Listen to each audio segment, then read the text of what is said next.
Good morning, स्वागत है आपका personal finance bulletin money morning में। मैं हूं मीनू शर्मा और आप देख रहे हैं पर्सनल फाइनेंस से जुड़ी खास खबरें जो डालती हैं आपकी जेब और जिंदगी पर असर। तो चलिए शुरू करते हैं एक नए दिन की शुरुआत। अब आप बिना इंटरनेट के भी अपने मोबाइल से ज्यादा पैसों का लेन देन कर पाएंगे। आरबीआई ने यूपीआई लाइट वॉलेट के जरिए ऑफलाइन भुगतान की अधिकतम राशि को 200 रुपए से बढ़ाकर 500 रुपए कर दिया है। सितंबर 2022 में फीचर फोन से ऑफलाइन भुगतान सुविधा के लिए यूपीआई लाइट को पेश किया गया था। अभी तक इसमें केवल 200 रुपए तक का ही लेन देन किया जा सकता था। बेसिक मोबाइल फोन यूजर्स के लिए इसकी लोकप्रियता काफी बढ़ गई है। अभी यूपीआई लाइट के जरिए महीने भर में 1 करोड़ से ज्यादा लेन देन हो रहे हैं। यूपीआई लाइट वॉलेट से भुगतान की अधिकतम राशि 2000 रुपए ही रहेगी।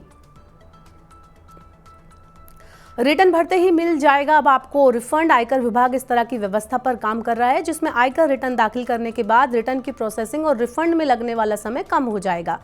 वित्त अधिकारियों का कहना है कि नई व्यवस्था से प्रोसेसिंग में लगने वाला समय और कम होगा। इससे रिफंड जारी करने में लगने वाला समय भी कम हो जाएगा। टैक्स पेयर्स को रिटर्न दाखिल करने के तुरंत बाद रिफंड मिल सकेगा। रिफंड पाने के लिए लंबा इंतजार नहीं करना होगा। स्कूल बस पर नहीं लगेगा सर्विस टैक्स। सीमा उत्पाद शुल्क और सेवा कर अपीलीय न्यायाधिकरण की अहमदाबाद पीठ ने स्कूली बस को कैब परिभाषा से बताया बाहर। इसलिए स्कूली बस से होने वाली कमाई को नहीं माना जा सकता कमर्शियल। इसलिए स्कूल बस पर किसी तरह का सर्विस टैक्स नहीं लगेगा। पीठ ने यह फैसला अक्षर ट्रैवल्स की अपील पर सुनाया। दालों की महंगाई से बचने का सरकार एक नया फॉर्मूला लेकर आई है। सरकार चना दाल की खपत बढ़ाकर तुअर और उड़द दाल की महंगाई को कम करना चाहती है। सरकार ने भारत दाल ब्रांड से 60 रुपए किलो की रियायती कीमत पर चना दाल बेचना शुरू किया है। सरकार चाहती है कि लोग तुअर की जगह चने दाल का उपयोग ज्यादा करें क्योंकि चना दाल में भारत आत्मनिर्भर है और ये पर्याप्त मात्रा में उपलब्ध भी है।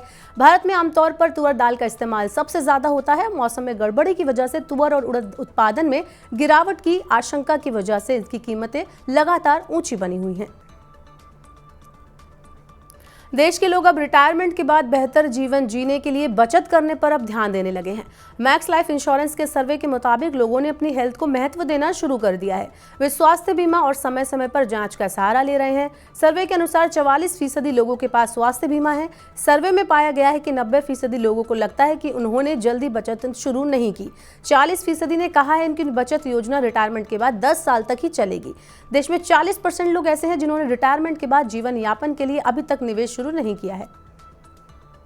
देश में जल्द लॉन्च होने वाली है एथेनॉल से चलने वाली कार। सड़क परिवहन और राजमार्ग मंत्री नितिन गडकरी 29 अगस्त को पूरी तरह से एथेनॉल ईंधन से चलने वाली कार इनोवा को पेश करेंगे। इस कार को टोयोटा ने बनाया है।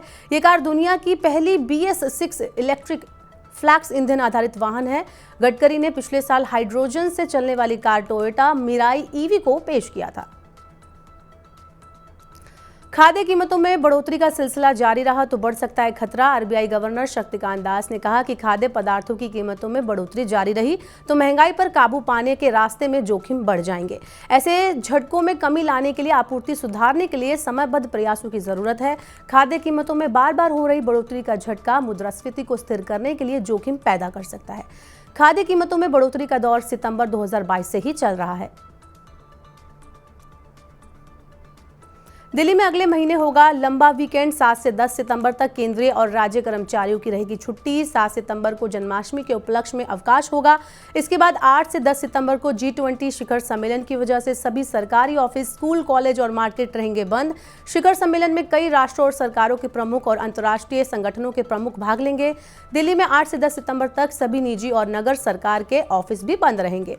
दिल्ली के बाजार सहित बैंक और वाणिज्य प्रतिष्ठान भी इस दौरान बंद रहेंगे। इंडिगो एयरलाइंस अपने ठप खड़े विमानों को फिर से चालू करने के लिए कदम उठा रही है। कंपनी की घरेलू बाजार में अभी हिस्सेदारी 63% है। कंपनी अपने परिचालन को अंतर्राष्ट्रीय स्तर पर बढ़ाने पर भी ध्यान दे रही है। इंडिगो अभी 300 से ज्यादा विमानों का परिचालन कर रही है। कंपनी के विमानों की संख्या बढ़ने से यात्रियों को सुविधा होगी। आपूर्ति बढ़ने से बढ़ते हवाई यातायात की डिमांड को पूरा करने में मदद मिलेगी। टीवीएस मोटर ने भारतीय बाजार में पेश किया नया इलेक्ट्रिक स्कूटर टीवीएस एक्स को युवा ग्राहकों को ध्यान में रखकर विकसित किया गया है। स्कूटर की शुरुआती कीमत 2.5 लाख रुपए है। इस स्कूटर में उच्च प्रदर्शन वाली 4.4 किलोवाट बैटरी लगाई गई है। 2.6 सेकंड में ये स्कूटर 0 से 40 किलोमीटर प्रति घंटे की रफ्तार पकड़ सकता है। स्कूटर अधिकतम 105 किलोमीटर प्रति घंटे की रफ्तार पकड़ने में सक्षम होगा। तो आज के मनी मॉर्निंग के बुलेटिन में बस इतना ही। अपने काम की जरूरी खबरें देखने और समझने के लिए सब्सक्राइब करें हमारे यूट्यूब चैनल को। पर्सनल फाइनेंस से जुड़ी खबरों को अगर आप पढ़ना चाहते हैं, जानना चाहते हैं, समझना चाहते हैं तो हमारी वेबसाइट www.money9.com पर जाएं। यहां लॉगिन करें। यहां पर आप 7 भाषाओं में पर्सनल फाइनेंस से जुड़ी खबरों को समझ सकते हैं, पढ़ सकते हैं। वहीं खास कार्यक्रम देखने के लिए आप मनी9 की ऐप को जरूर डाउनलोड कर लें। साथ ही बने रहिए मनी9 के साथ। अब आपसे होगी कल मुलाकात। नमस्कार।